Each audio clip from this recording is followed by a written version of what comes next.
الحمد لله رب العالمين والصلاة والسلام على سيد الأنبياء والمرسلين أما بعد فأعوذ بالله من الشيطان الرجيم بسم الله الرحمن الرحيم فإذا قضيتم مناسككم فاذكروا الله كذكركم آباءكم أو أشد ذكرا فمن الناس من يقول ربنا آتنا في الدنيا وما له في الآخرة من خلاق ومنهم من يقول ربنا آتنا في الدنيا حسنة وفي الآخرة حسنة وقنا عذاب النار صدق الله العظيم. احباب وقار، آج ہمیں سورہ بقرہ کی آیت نمبر 200 اور 201 یہ دو آیات پڑھنے کی ہمیں سعادت حاصل ہو رہی ہے. ان دو آیات میں اللہ جل شانہ نے خصوصیت کے ساتھ دعا کرنے کا تذکرہ فرمایا. پہلی آیت مقدسہ میں یہ تنبیہ کی کہ جب تم حج کے مناسک ادا کر چکو تو اس وقت سب چیزوں سے بڑھ کر اللہ تعالیٰ کا ذکر کرو. اور دوسری آیت مقدسہ میں یہ تنبیہ فرمائی کہ بندے کو چاہیے کہ وہ اپنی دنیا و آخرت کی بھلائی کے لیے اللہ سے دعا مانگے. صرف دنیا کی بھلائی کے لیے دعا مانگنا یہ درست نہیں. تو ارشاد فرمایا فَإِذَا قَضَيْتُم مَّنَاسِكَكُمْ فَاذْكُرُوا اللَّهَ كَذِكْرِكُمْ آبَاءَكُمْ. ارشاد فرمایا کہ جب تم حج کے مناسک ادا کر لو تو اس کے بعد اللہ تعالیٰ کا اس طرح سے ذکر کرو جیسے تم اپنے آباء و اجداد کا تذکرہ کرتے. اور ساتھ تنبیہ فرمائی او اشد ذکرا، بلکہ اس سے بھی زیادہ بڑھ چڑھ کے اچھے انداز سے اللہ کا ذکر کرو.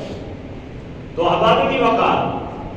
اس آیت مقدسہ کے شان نزول کے حوالے سے مفسرین کرام نے اس بات کو بیان فرمایا کہ جو اہل عرب تھے یہ جب حج کا مہینہ آتا تھا حج کی ادائیگی کرتے تھے تو حج کی ادائیگی کے بعد ایک بہت بڑے جلسے کا اہتمام کرتے جس میں سارے لوگوں کو مدعو کیا جاتا تھا. لوگ جمع ہوتے تھے اور وہ اس جلسے میں کیا کرتے تھے، جتنے لوگ حج کر کے آتے تھے وہ اس جلسے کے اندر اپنے آباء و اجداد کی خصوصیات، ان کے فضائل و کمالات کا تذکرہ کرتے. اس کے لیے کئی مہینے پہلے سے غزلیں تیار کی جاتی، اشعار تیار کیے جاتے، کوئی من گڑت قصے تیار کیے جاتے، کوئی سچی باتیں جمع کی جاتی تاکہ اپنے آباء و اجداد کا ذکر کریں. اور ہر قبیلہ، ہر بندے کی یہ خواہش ہوتی تھی کہ میں اپنے آباء و اجداد کی ایسی خصوصیات بیان کروں کہ سارے لوگ میرے آباء و اجداد کی خصوصیات کو اور میرے آباء و اجداد کو سب سے اچھا کروں، چاہے انہیں جھوٹ ملانا پڑتا ہو. تو رب تعالیٰ نے ان کی اس بری رسم کا خاتمہ کرنے کے لیے اس آیت مقدسہ کو نازل فرمایا. ارشاد فرمایا فَإِذَا قَضَيْتُم مَّنَاسِكَكُمْ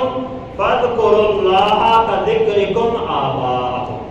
کہ جب تم حج کے مناسک ادا کر چکو تو پھر جس طرح تم اپنے آباء و اجداد کا ذکر کرتے ہو اس کی بجائے تم اللہ تعالیٰ کا ذکر کرو، اللہ کے ذکر کا اور شکر کا اہتمام کرو. اور فرمایا او اشد ذکرا،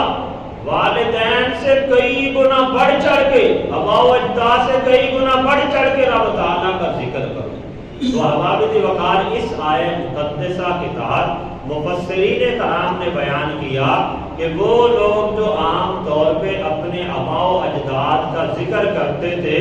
اس میں اکثر جھوٹے قصے شامل کیے جاتے، ان کی بہادری کے، ان کی سخاوت کے قصے بنا کے بیان کیے جاتے تھے. تو رب تعالیٰ نے تنبیہ فرمائی کہ سب سے زیادہ ذکر و اذکار کا، خصوصیات کا، عظمت و شان کا تذکرہ کیے جانے کا حقدار رب تعالیٰ. اس کے بارے میں مفسرین کرام نے بہت سی صورتیں بیان کی. تفسیر نعیمی میں مفتی احمد یار خان نعیمی علیہ رحمہ نے چند تفسیریں یا چند خصوصیات کی شکل میں اس آیہ مقدسہ کے تحت گفتگو فرمائی ہے۔ آپ نے فرمایا جیسے بچہ مصیبت میں ہر وقت اپنے ماں باپ کا ہی ذکر کرتا ہے، ایسے تمہیں بھی ہر مصیبت میں ہر موقع پہ رب تعالیٰ کا ذکر کرنا چاہیے۔ یعنی ایسا نہیں ہونا چاہیے، بلا شبہ بچے کی اپنے والدین کے ساتھ انسیت ہوتی ہے، بچے کو جب بھی مسئلہ پیش آتا ہے فوراً اپنی والدہ کے پاس بھاگتا آتا ہے، تو رب تعالیٰ نے یہ تنبیہ فرمائی کہ جیسے بچے کے دل میں اپنی والدہ کی محبت ہوتی ہے اور وہ یہ سمجھتا ہے کہ میری ماں مجھے دلاسا دے گی، اس سے بھی کئی گنا بڑھ چڑھ کے بندے کو اللہ کی ذات پہ توکل کرنا چاہیے، اور جب بھی کوئی مسئلہ بنے، کوئی مصیبت پیش آئے تو اسے فوراً اپنے خالق و مالک کی بارگاہ میں رجوع کرنا چاہیے، تاکہ جس طرح والدین کے ساتھ بندے کو انس ہوتا ہے، والدین بندے کی پریشانیاں دور کرتے ہیں، اس سے کئی گنا بڑھ چڑھ کے چونکہ رب تعالیٰ اپنے بندوں سے 70 ماؤں سے زیادہ پیار کرنے والا ہے، تو اس لیے فرمایا بلا شبہ ماں باپ کے پاس بھی بچے جاتے ہیں، لیکن جو بڑے لوگ ہیں انہیں کم از کم اس بات کا اہتمام کرنا چاہیے کہ جیسے بچہ اپنی ماں کی طرف مائل ہوتا ہے، ایسے ہی بڑے لوگوں کو ہمیشہ اللہ کی طرف مائل ہونا چاہیے۔ پھر آگے ایک اور بات بیان فرمائی اور فرمایا جیسے تم اپنے ماں باپ کے اوصاف کا فخر یا ذکر کرتے ہو، ان کی خصوصیات کو بیان کرتے ہو، ان کے خلاف کسی سے بات سننا گوارا نہیں کرتے،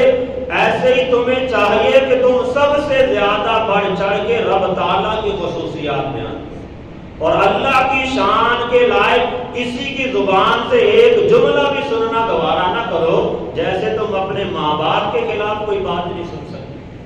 پھر ایک بات یہاں پہ یہ بھی بیان فرمائی کہ جیسے تم میں سے کوئی بندہ اس بات کو پسند نہیں کرتا کہ اس کی نسبت 2 ماؤں یا 2 باپوں کی طرف کی جائے، بندہ اسے اپنے لیے آر سمجھتا ہے، اپنے لیے شرمندگی کا باعث سمجھتا ہے، ایسے ہی فرمایا کہ تمہیں اپنے خالق و مالک کے بارے میں بھی ہمیشہ یہی نظریہ رکھنا چاہیے کہ ہمارا خالق و مالک ایک ہی اللہ،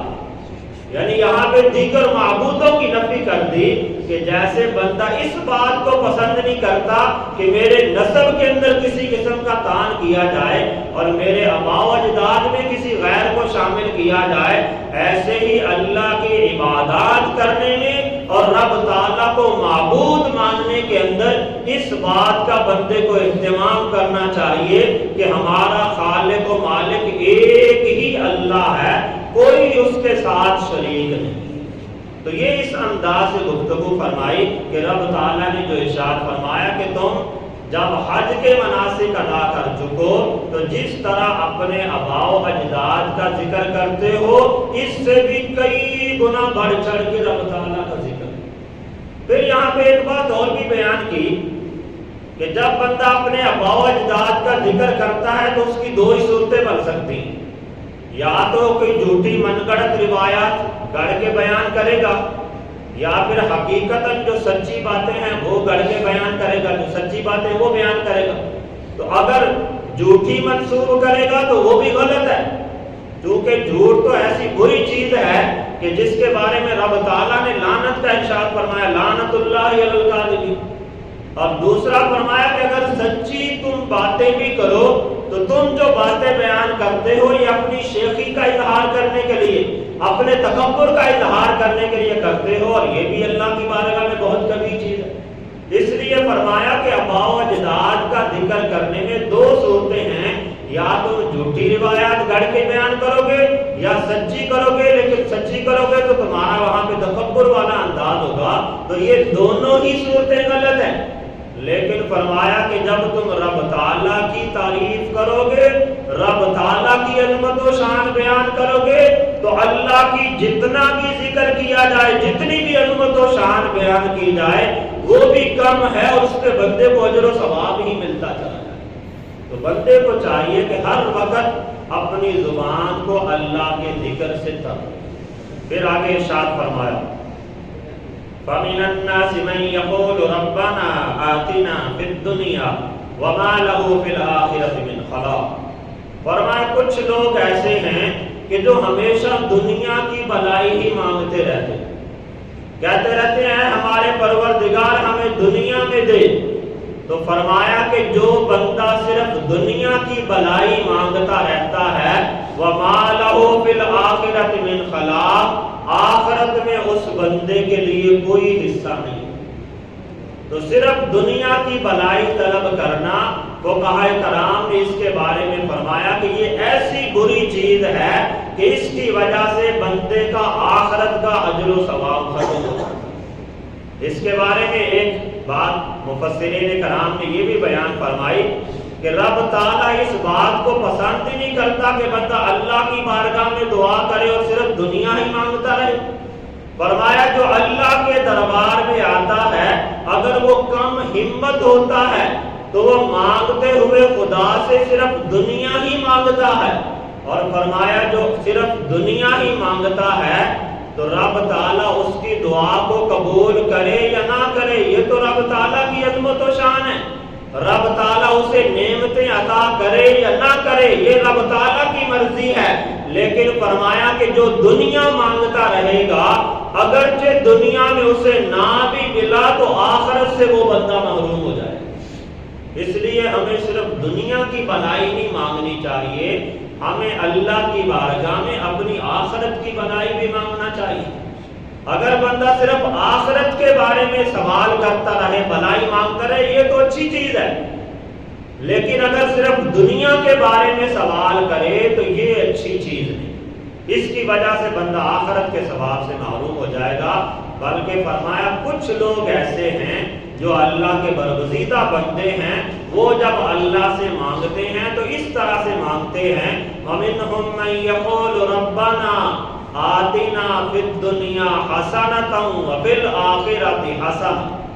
فرمایا لوگوں میں سے کچھ لوگ ایسے ہیں کہ جو اللہ کی بارگاہ میں دعا اس انداز سے کرتے ہیں، کہتے ہیں اے ہمارے پروردگار ہمیں دنیا میں بھی بھلائی عطا فرما اور ہمیں آخرت میں بھی بھلائی عطا فرما، وَقِنَا عَذَابَ النَّارِ اور ہمیں جہنم کے آگ سے نجات عطا فرما۔ یہ بہت اچھی دعا ہے کہ اگر بندہ اس انداز سے دعا کرتا ہے تو وہ بندہ گویا کہ دنیا کی بھی بھلائی مانگ رہا ہے اور آخرت کی بھی بھلائی مانگ رہا ہے۔ تو جو پہلا حصہ تھا، پہلی آیت تھی، اس میں صرف دنیا کی بھلائی مانگنے کا تذکرہ کیا گیا، تو جو بندہ صرف دنیا کی بھلائی مانگے گا اسے دنیا میں ملے یا نہ ملے آخرت سے وہ محروم ہو جائے گا، اور جو بندہ آخرت کی بھلائی مانگے گا دنیا کے ساتھ ساتھ آخرت کی اچھائی مانگے گا، دنیا میں تو اس کی دعا قبول ہو یا نہ ہو، آخرت میں رب تعالیٰ نیکیوں کے انبار عطا فرمائے گا، ایسا اجر و ثواب عطا فرمائے گا کہ روایات کے اندر آتا ہے جس بندے کی دنیا میں دعائیں قبول نہ ہوئی، رب تعالیٰ اسے قیامت والے دن جب ان دعاؤں کا اجر و ثواب عطا فرمائے گا تو بندہ اللہ کی بارگاہ میں خواہش کرے گا، حسرت کرے گا کہ اے کاش میری دنیا میں کوئی دعا قبول ہی نہ ہوئی ہوتی، لیکن وہ دعا جس میں بندے نے آخرت کو بھی مانگا اس پہ بندے کو اجر و ثواب ملے گا۔ اور یہ نبی علیہ السلام کی بھی سنت مبارکہ ہے۔ ابو داؤد شریف کے اندر ایک حدیث مبارکہ حضرت سیدنا انس رضی اللہ تعالیٰ عنہ سے مروی ہے، آپ سے کسی نے سوال کیا کہ نبی علیہ السلام سب سے زیادہ کس انداز سے دعا مانگا کرتے، سب سے زیادہ دعا میں کس چیز کا مطالبہ کیا کرتے تھے؟ تو فرمایا کہ نبی علیہ السلام جب جو سب سے زیادہ دعا مانگا کرتے تھے وہ حضور اس طرح سے دعا کرتے تھے ربنا آتنا فی الدنیا حسنۃ وفی الآخرۃ حسنۃ وقنا عذاب النار۔ یعنی اسی انداز سے جو آیت میں بیان ہوا، فرمایا کہ نبی علیہ السلام بھی ایسے ہی دعا مانگتے تھے کہ اے ہمارے پروردگار ہمیں دنیا میں بھی بھلائی عطا فرما اور ہمیں آخرت میں بھی بھلائی عطا فرما، وقنا عذاب النار اور ہمیں جہنم کے آگ سے پناہ عطا۔ تو احباب دی وقار ان آیات سے ہمیں درس یہ ملتا ہے، ایک تو یہ کہ ہمیں ہر چیز سے بڑھ کر اللہ تعالیٰ کا ذکر کرنا چاہیے، اپنے عمدہ قسم کے حسب و نسب پہ فخر کرتے ہوئے اپنے وڈیروں کے جھوٹے سچے قصے بیان کر کے اپنی عظمت و شان کا اظہار نہیں کرنا چاہیے، بلکہ سب سے بڑھ کر ہمیں اللہ کا ذکر کرنا چاہیے۔ اور دوسرا یہ کہ ہمیں صرف دنیا کی بھلائی ہی نہیں مانگتے رہنا چاہیے، دنیا کی بھلائی کے لیے شب و روز محنت و مشقت نہیں کرنی چاہیے، بلکہ ہمیں دنیا کے ساتھ ساتھ اپنی آخرت کی بھی فکر کرنی چاہیے، اللہ کی بارگاہ میں سوال کرنے کے اعتبار سے بھی اور محنت و مشقت کرنے کے اعتبار سے بھی۔ یعنی جیسے بندہ دنیا کی آسانی کے لیے مزدوریاں کرتا ہے، محنت کرتا ہے، پیسہ کماتا ہے، ایسے بندے کو چاہیے کہ اپنی آخرت کے لیے بھی محنت کرے، راتوں کو جا کے اللہ کی عبادت کرے، دن کے وقت اللہ کا ذکر کرتا رہے، دیگر کاموں کے اندر معاملات کے اندر مصروف ہے، تو اس وقت بھی بندے کو چاہیے کہ بندہ اپنی زبان کو اللہ کے ذکر سے تارے۔